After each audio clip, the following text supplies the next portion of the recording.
125 high school, болашаққа жол. 125 high school, білім ал көр. 125 high school, сен ақылды бол. Саламатсыздар ма балалар, біз бүгін дүниежүзі тарихы пәні бойынша ең ауқымды тақырыптардың бірі және ұбт-да ең көп келетін хит тақырыпты өтеміз, яғни біз бүгін бірінші дүниежүзілік соғысты өтеміз. Осылайша 1914 пен 1918 жылдар арасында бізде бірінші дүниежүзілік соғыс болған еді. Жалпы бұл соғысқа итермелеген соғыстың алғы шарттары деп аталатын түсінік бар. Жалпы сол алғы шарттарына тоқталайық ендеше. 1898-1899 жылдары Испания мен Америка құрама штаттары жалпы Пуэрто-Рико, Куба, Гаити және Филиппин аралдары үшін соғысқан еді. Бұл соғыста Америка жеңіске жетіп, сол аймақтарды өзінің құрамына қосылып ұтқан еді Испанияны. Одан кейін 1899-1902 жылдары ағылшын бұр соғысы деп аталатын жалпы ауқымды соғыстардың бірі болды. Бұл соғыста ағылшындар жеңіске жетеді, Айрен дегенде бірақ. Одан кейін 1904-1905 жылдары орыс-жапон соғысы деп аталатын соғыс өтеді.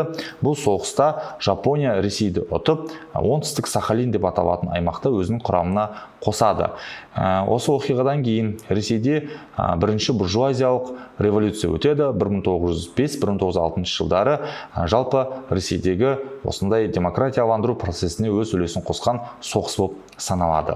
Одан бөлек Жапония жетістігін ары қарай жалғастырып, 1910 жылға қарай Жапония мемлекеті Корея аймағын аннексациялайды, яғни аннексациялау деген сөздің мағынасы бір мемлекетті өзінің құрамына қосып алу деген мағынаны білдіреді.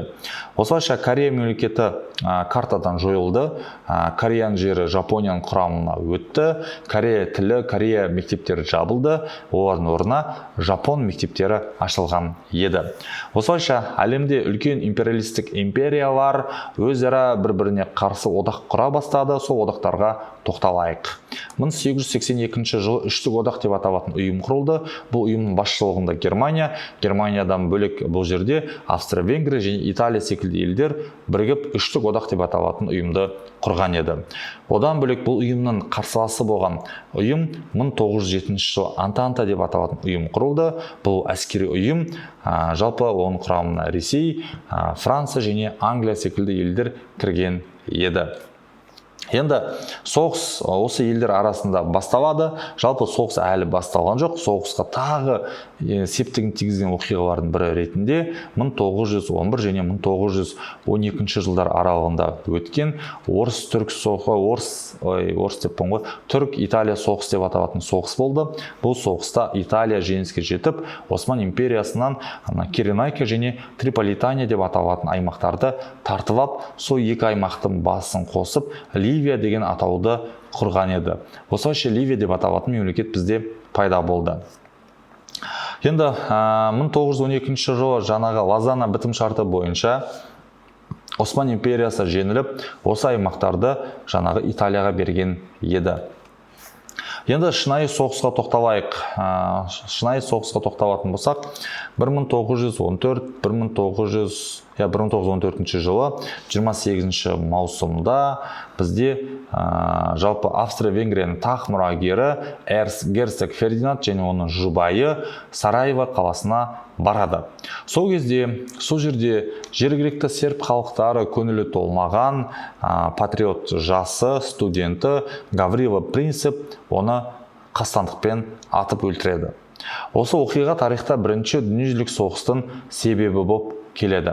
Балалар, бірінші дүниежүзілік соғыстың себебі не болды десе, Австро-Венгрияның тақ мұрагерін герцог Фердинандты серб студенті Гаврило Принциптің өлтіруі бірінші дүниежүзілік соғыстың себебі болып келеді. Мына төбеде суретте көріп тұрған шығарсыздар, осы суретте Гаврило Принциптің атып жатқан суретін көресіздер. Ол принцті ғана емес, оның жұбайын да атып өлтірген еді. Осылайша 1914 жылы 23 шілдеде Германияның айдап салуымен Австро-Венгрия империясы Сербияға 48 сағаттың ішінде орындауға тиіс ультиматумды қояды. Бұл ультиматум ішінде мен баламды өлтірген адамды табындар, сол өлтірген адамды стандар, сол адамды сендермен бірге біздің арнайы өкілдерімізді тергеу керек дейді. Осылайша осы талапты орындамаса жалпы соғыс ашам деп қорқытады. Әрине, Сербияның ең жақын одақтасы Ресей Сербияға ультиматумды қабылдауға ақыл кеңесін берген еді. Осылайша 28 шілде күні Австро-Венгрия империясы ультиматумды толыққанды орындамады деген сылтаумен Сербияға соғыс ашады.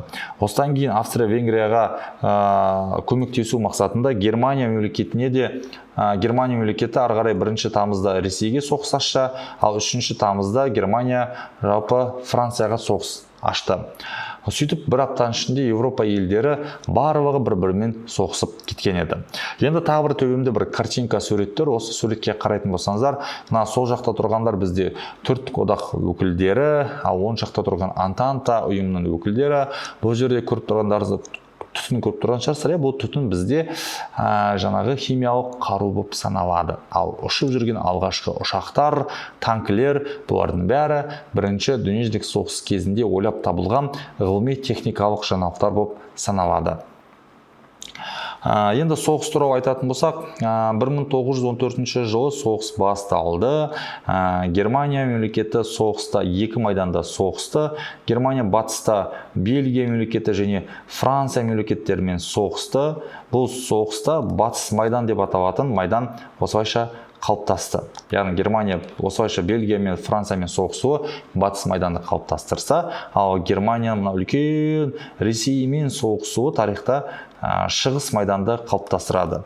Осылайша Германия соғыста неше майданда соғысты десе, 2 майданда дейсіздер. Келесі айтатын мәселе, Германия через Бельгия және Люксембург аймақтар арқылы тез ара басып өтіп Парижді басып алу туралы план құрады. Бұл планды құрған генерал Шлиффен болды, соның құрметіне Шлиффен жоспары деп аталады. Бірақ өкінішке орай бұл жоспар толыққанды жүзеге аспайды. Бастапқы кезде олар жеңіске жетіп, Бельгия әскерлерін Антверпен деп аталатын портқа дейін шегіндіріп тастайды. Сөйтіп француз әскерлері өз аймақтарын соңғы қаны қалғанша қорғайды. Нәтижесінде неміс әскерлері Парижге 40 шақырым қалған кезде ғана неміс әскерлерін француздар тоқтатуға мүмкіншілік алады. Осылайша елдің үкіметі бүкіл басқарушы тап өздерінің астанасы Париж қаласынан Бордо қаласына көшуге тура келді.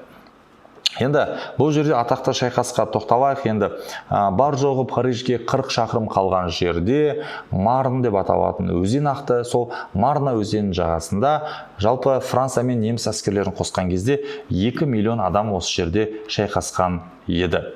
Жалпы Марна шайқасында алғаш рет неміс әскерлері жеңілді, француздар жеңіске жетті. Француздар өздерінің астанасы Париж қаласын осылайша аман сақтап қалды. Бұл сұрақ ұбт-дан келеді. Марна шайқасы дейді да, сәйкестендіру қояды. 2 миллион адам қатысты деп сен сәйкестендіруде басуын керексің. Келесі айтатын дүние бізде бұл Марна шайқасынан кейін француздар өздерінің кезінде Германиядан жеңілген соғыстарынан есе қайтару ретінде бұл тарихи жеңіс ретінде атай бастады. Жалпы немістер ауыр зардап шеккеннен кейін шегіне бастаған еді. Жалпы соғыс ұзаққа созылатындығын олар ойлаған жоқ еді. Осылайша соғысқа ары қарай тамыз айында өз одақтастарын тартуға тура келді. Жалпы Антанта елдері соғысқа Жапонияны тартады. Жапония Германияға соғыс жариялап, Германияның Тынық мұхитында орналасқан отарларын және Қытайдағы орналасқан Шаньдунь түбегіндегі Циндао сияқты аймақтарын Жапония мемлекеті Германиядан тартып алған еді.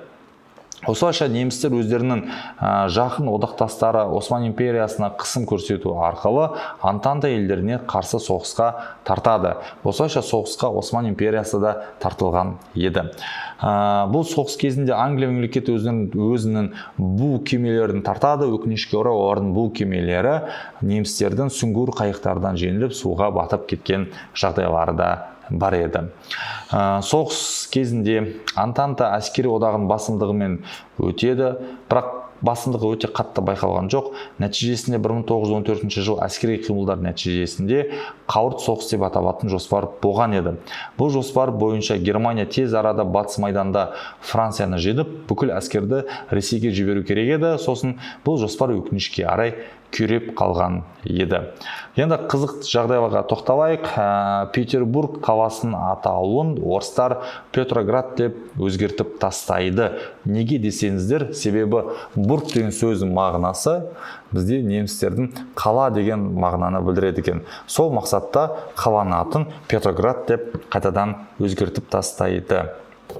Енді біз 1915 жылға жеттік. 1915 жылы бізде 14 жылға соғысты қорытындылай келе айтатын болсақ, соғыс екі жақты пока что тең түсіп жатты. Неміс әскерлері 15 жылға қарай жаңа жоспарларды жасады. Осылайша 1915 жылға қарай Италия мемлекеті үштік одақтан шығып, Антанта одағының құрамына қосылады. Енді орыс әскерлері тез арада ұтып, бүкіл күшті кейін жалпы шығыс майданға жабдықтай бастады. Бұл соғыс нәтижесінде Германия соғысы ұзаққа созылып кетті. Германияның да жоспары жүзеге аспады. Антанта елдерінде пландары да ұзаққа жалпы ойлағандай болған жоқ қой енді бәрі. Осылайша үлкен державалар бір-бірімен соғысып келіп, наурыз ақпан айларында неміс әскерлері шығыс Пруссиядан орыс әскерлерін ығыстыруға қол жеткізді. Осылайша мамыр айында Австро-Герман әскерлері орыс майданын бұзып шығып, Варшаваны солтүстік жағына шабуылды бастайды. Күзге қарай Австро-Венгрия және Германияның қарулы күштері бүкіл Польшаны, одан кейін Галицияны және Балтық елдерін бірден кейін бірін жауып алады.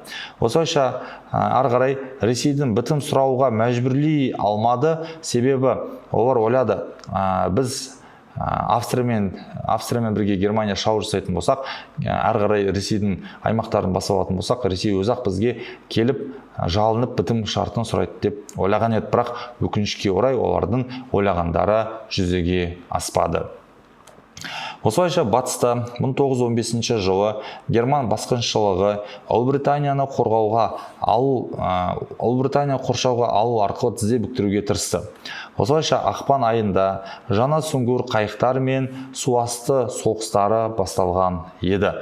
Ағылшын суасты кемелер мен жалпы Германияның суасты кемелер, яғни подводный лодкалары өзара теңіз шайқастарында шайқасқан еді.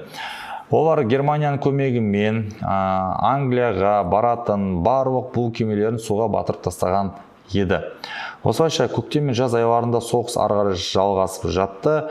Нәтижесінде 1915 жылы бізде 22 сәуірде Ипр қаласының түбінде жалпы немістер тарихта алғаш рет химиялық қаруды пайдаланады.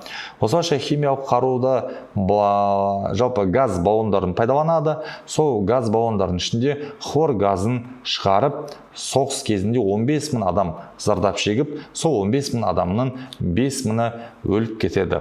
Осылайша бұл сұрақ ұбт-дан келеді. Ең алғаш рет химиялық қару қайда қолданды десе, Ипр шайқасында бізде қолданылды. Одан қанша адам зардап шекті десе, 15 мың адам, қанша адам өлді десе, 5 мың адам өлді дейсіздер. Осылайша Ипрлік газ шабуылынан кейін екі тарап газ тұмылдырықтары деп аталатын тұмылдырықты ойлап тапты тез арада. Біз бұны орысша тарихта противогаз деп атаймыз. Енді табанды дипломатиялық күрес нәтижесінде Антанта елдері Германияның одақтасы Италияны өз тарапына тартып алды. Италия үштік одақпен бірге үштік одақтан шығып, Антанта одағына қарай кетіп қалады. Оның орнына Осман империясы мен Болгария сияқты елдер қосылып, ол одақтың атауы төрттік одақ деген атауға ие болды.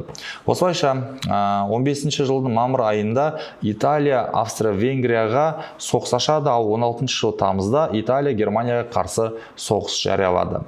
Осылайша 1915 жылға жорық нәтижесі бойынша Герман жоспарының күйреуімен аяқталды. Германия шығыс майдандағы жағдайына тоқталатын болсақ, өзгертулер және ешқандай жаңалықтар болған жоқ еді. Осылайша 1916 жылға қарай келдік. 1916 жылда бізде соғыс бір қалыпты сипатты алды. Батыс және шығыс майданда жағдай тұрақты болды. Германия 1915 жылғы нәтижелерге қанағат қадағаттанды. Одан бөлек оның басшылары, неміс әскерлері және Ресей әскерлерінің басшылары өзара шабуылды бастайды. Нәтижесінде 1916 жылы неміс генералдары батыс майданда басты жетістіктерге жетуді көздеген еді. Осылайша 1916 жыл ақпан айында неміс әскерлері тікелей Парижге шабуыл жасай бастады. Осылайша Верден қамалы деп аталатын қамалда француздар мен неміс әскерлері кездесіп тағы шайқасады. Бұл шайқас тарихта ең атақты шайқастардың бірі ретінде кірді. Бұл шайқас Верден қырғыны деп аталады. Верден қаласының түбінде 1916 жылға қарай 2 миллион адам бұл жерде өлді. Осылайша ұбт-дан келетін сұрақтардың бірі, Верден шайқасында қанша адам қаза тапты десе, 2 миллион адам қаза тапты дейсіздер. Осы оқиға тарихта Верден қырғыны деп аталады. Неміс әскерлері Верденге жасалған шабуылдың әлсіретуге тырысқан ағылшын француз басшылары Сома өзеніне барып әскерін түсіреді. Жалпы Сома өзені бізде Румыния аймағында орналасқан болғандықтан, Антант әскерлері 27 тамызда Румынияны өз жағына тартып, сол жерде әскерді түсіреді. Осы жерде Сома шайқасында ағылшындар тарихта алғаш рет танкілерді соғыста қолданды. Осылайша 1916 жыл жазында шығыс майданда орыс әскерлерінің шабуылы сәтті болды. Осылайша генерал Брусилов басқарған әскер Галициядағы майданды бұзып өткен үшін бұл тарихта Брусилов шабуылы деп аталады. Австро-Венгрияның жеңілісіне алып келіп, сонымен бірге ағылшын француз әскерлері Верденде өздерінің позицияларын сақтап қалуға мүмкіншілігі туындады. Егер осы Брусилов шабуыл жасамағанда, бізде Верденде керісінше француздар жеңіске жететін еді. Жалпы Верден шайқасы болып жатты. Одан бөлек жаңағы Австрия мемлекеті ұтылып жатқандығын көрген Германия Австрияға қосымша әскер жібереді. Осылайша француздар Верденді және Соманы қорғап қалуға мүмкіншілігі пайда болды. 1916 жыл әскери қимылдардың нәтижесінде стратегиялық басымдық Антанта елдерінің жағына кете бастады. Осылайша француздық Верден қамалы орыс әскерлерінің шабуылы арқасында өздерін қорғап қалды. 1917 жылға келдік. 1917 жыл бірінші дүниежүзілік соғыс ары қарай жалғасып жатты. Осылайша 1917 жылдың ерекшелігі бұл сәуір айында Америка құрама штаттары соғысқа кіреді. Жалпы Европалық елдердің өзара қиын экономикалық жағдайда тұрғандығын көрген Америка құрама штаттары оларға көмектесе бастады. Соғысушы екі блокпен де тиімді сауда-саттық жасаған Америка құрама штаттары бұл соғыста монополиялық саудаға ие болып, әлемдегі ең бай елдердің қатарынан бірақ шықты. Осылайша Германия үкіметі Антанта елдері порттарына келетін кез келген кемеге қатысты су асты соғысын жариялаған кезде Америка құрама штаттары дипломатиялық қатынастарды Германиямен үзіп, Германияға 6 сәуірде соғыс ашады. Осылайша Америка құрама штаттары соғысқа 2 миллионнан астам жауынгерді соғысқа жібереді. Одан бөлек Антанта елдері бірінші дүниежүзілік соғыстың соңғы операцияларына дайындығы кезінде Ресейде қазан революциясы орын алды. Осылайша 1918 жылға келдік. Ал 1918 жылы жорықтарға тоқталатын болсақ, бірінші дүниежүзілік соғыс кезіндегі елеулі өзгерістер осы 18 жылы болды. Германдық, австриялық әскери одақтар ыдырай бастады. Одан бөлек неміс қолбасшылығы наурыз айында батыс майданда шабуылды ұйымдастырады. Ал көктем мен жаз айларында неміс әскерлері бірнеше шабуыл операцияларын жүргізгенмен қосымша күш болмағандықтан оларды тоқтатуға мүмкіншілігі болмады. Осылайша стратегиялық басымдық толықтай Антанта елдерінің қолына көшті. Тамыз-қыркүйек айларында одақтастар әскері адам және техникадағы артықшылықтарды қолдана отырып, 1918 жылы наурызда батыс майданда Америка құрама штаттарының әскерлері келе бастады. Олар осылайша Франция аймағына әскери жағынан көмек көрсете бастаған еді. Жалпы Германияның қарулы күштері француз, ағылшындық және американдық әскерлердің басты шабуылына қарсы тұра алмады. Осылайша батыс майданның барлық аумағына дерлік Германияның одақтастары жеңіліске ұшырап, соғыстан шығуға дайын болды. Осылайша 1918 жылдың қыркүйек айынан бастап Болгария, Түркия және Австро-Венгрия сияқты мемлекеттер бірінен кейін бірі ұтылғандығын мойындап капитуляцияға қол қойған еді. Осылайша 1918 жыл 11 қарашада Францияда Компен орманында Маршал Фоштың штаб вагонында Германияның және оның қарсыластары жеңілгендігін мойындап қол қояды. Осы Компен келісімінен кейін бірінші дүниежүзілік соғыс тоқтайды. Ал 1919-1920 жылдары жеңімпаз мемлекеттер Париж қаласына жиналып, Париж бейбіт конференциясын шақырады. Бұл конференция шешімі бойынша жеңіске жеткен елдер не істейді? Отарларға жаңа аймақтарға бола бастады. Жалпы енді бірінші дүниежүзілік соғыстың салдарына тоқталайық. Бірінші дүниежүзілік соғыс ол ең үлкен алапат соғыс болды 20 ғасырдағы. Бұл соғысқа 1,5 миллиард адам халқы бар 38 мемлекет қатысты. Екі тараптан 74 миллионнан астам адам соғысқан еді. Соғысқан кезде мынандай жаңа техникалар пайда болды. Ол танкі, ұшақтар, радио байланыс, сүңгуір қайықтар, химиялық қарулар, газ тұмылдықтары пайда болған еді. Соғыс кезінде Европада жаңа мемлекеттер пайда болды. Олардың қатарына кеңестік Ресей, яғни КСРО, Ресей, Польша, Венгрия, Чехословакия, Австрия, жалпы Финляндия, жалпы Литва, Латвия, Эстония секілді жаңа мемлекеттер пайда болған еді. Мына балалар, біз бүгін бірінші дүниежүзілік соғысты өттік. Әрбір тақырыпты, әрбір датаны, әрбір жаңа мемлекетті және әрбір жаңа технологияны дәптерге жазып алыңыздар. Бұлардың бәрі сіздерге ұбт-дан міндетті түрде келеді. Сіздермен болған Еркін ағай, келесі сабаққа дейін кездескенше сау болыңыздар. 125 high school.